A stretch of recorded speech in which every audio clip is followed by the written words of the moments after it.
লতা অনেকভাবে রান্না করা যায়। লতা দিয়ে তরকারি রান্না করি আমরা, লতার ভর্তা করি, লতার ভাজিও করি। তো আজকে হচ্ছে আমি লতা ভাজি করব। কড়াইয়ের মধ্যে হচ্ছে তেল দিয়ে নিলাম, এর মধ্যে পেঁয়াজ, কাঁচামরিচ, সাথে হচ্ছে একটু হলুদের গুঁড়া দিয়ে এটাকে ভালোভাবে নেড়েচেড়ে নিব। তো এর মধ্যে হচ্ছে আগে থেকে পরিষ্কার করে ধুয়ে রাখা লতাগুলো দিয়ে দিলাম।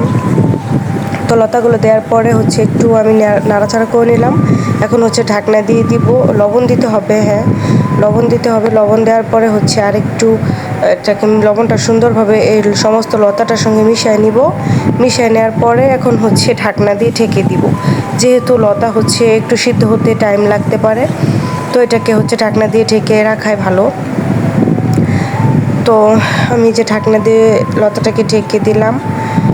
আসলে লতা যেভাবেই রান্না করি না কেন আমার কাছে লতা অনেক বেশি ভালো লাগে।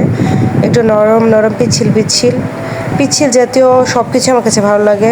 এই লতা বলেন, ঢেঁড়স বলেন, তারপর হচ্ছে কচুর শাক, এই সব কিছুই আমার অনেক পছন্দ।